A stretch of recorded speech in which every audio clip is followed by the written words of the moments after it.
Well, good morning, and thank you for your interest in I Have Never Failed, my most recent collection of short stories. You clearly managed to navigate the QR code thing. I call it a live book. And it is a product of an evolution of thought, but it all starts with storytelling. You see, everyone has a story to tell. Everyone is a storyteller. Whether it's our height, weight, color of our skin, our orientation, all of those things are hardwired. But the stories that we tell, who we tell them to, how we tell them, and at least as importantly, the stories that we choose not to tell, speak to our values, our beliefs, our sensitivities, our heritage.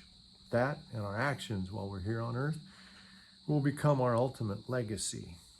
My dad was a construction worker. My family farmed. I grew up in a small town in central Illinois, sitting around campfires by the tailgate of a pickup truck or in the front seat of a fishing boat. Storytelling was lifestyle. The whole idea of organized storytelling took root when I walked into the High Noon Saloon for an episode of the Madison Moth Story Slam. Now, my intention was to hang out in the back row and listen so I could become a better writer and a storyteller myself. Whether I have succeeded in that regard, I am not qualified to tell. But what I have come away with is a whole new group of friends and a perspective much broader than Jefferson County, Wisconsin. Well, eventually I got brave enough to throw my hat in the ring and I made my way to the stage. The stories I told were borrowed from the chapters in my books. Eventually, my process came to involve writing rough drafts, scripts. Then I would rehearse them to the windshield of my pickup truck as I drove between farm calls. They would never take on their final form until I actually got behind the microphone. Well, as we know, as of March 2020, life as we know it and in-person events came to a screeching halt. The writer to whom I aspire, Michael Perry, in order to keep us entertained and sane, started writing and recording a story a day and posting it on Facebook. Well, I thought, well, I can do that.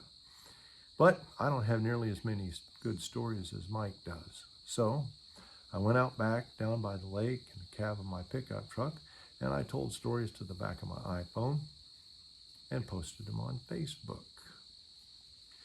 Well, when my pile of chapters got tall enough to form a respectable book, I called up my publisher, Kristen Mitchell. I asked her if we might be able to slip those scripts, those rough drafts, in between the chapters of the book. Well, she either thought that was a great idea, or she figured I was going to do it anyway, so she said sure. So my next thought was, boy, wouldn't it be cool if we could somehow get people from the scripts to the YouTube videos. I looked down at the bottle of Coke that I was drinking and I saw a QR code. So, as you look through the book, when you run across the chapters that are the scripts to the videos and the moth stories, scan them. And there I'll be. Now, my brother Scott Richard Cluess says, Hick, we're all full of contradictions. It is not lost on me that the exact same book that has an entire 4,000 word chapter railing against the deleterious effects of technology has QR codes linked to YouTube videos. The title, I Have Never Failed, seemed a little bit brave to me when I came up with it. But my first book was In Harriet's Shadow. Then there was Stepping from Harriet's Shadow.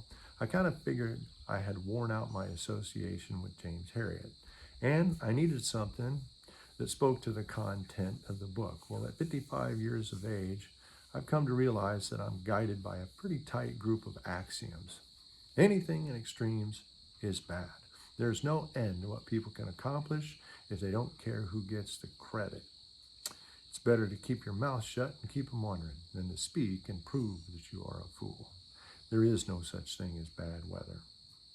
Well, I couldn't get any of those hammered into a 4-word title. I also thought about tailwinded. First, I like the idea that it's not recognized by spell check, but I had parents who asked 2 questions. One, Did you do your best? 2, how can we help? And for the last 10 years by my side, I have had a woman who is beautiful, accountable, loves me and respects me as I am. I am tail-winded. Now that same woman is also my voice of reason, and she thought tail-winded sounded a little bit too much like long-winded, and that was entirely too close to the truth. So I settled on I have never failed, and I'm glad I did. If there ever was a concept of multiple entendre, this is it. Well, at the most literal level, I have never failed. At the onset of coronavirus, I set about the business of building a patio table out of Brazilian ironwood. I had that thing put together and torn back down 4 separate times. If you look closely from the side, the wood putty doesn't always match, and you can see some of the brass from the brackets showing through. But the wind will never move it. It's level. You could park a Caterpillar D8 bulldozer on top of it and it wouldn't even sway. And the deck is attached from underneath with 250 screws, and not one of them ever poked through. Now, anybody with skills would have knocked this project out in a weekend. It took me 3 months. I have never failed. In spite of the fact that I am a till death do us part kind of guy, I was married and divorced, an experience from which I emerged stronger and more confident. I had to repeat the first year of vet school. As a result, I never failed to appreciate a day in my noble profession. I have never failed is also the central tenet of a discipline called positive psychology. Professor Angela Duckworth has consulted with schools, the United States Army, and the Seattle Seahawks. She literally wrote the book Grit. Professor Duckworth has determined that one of the single greatest determinants of whether people succeed or fail is their decision-making style.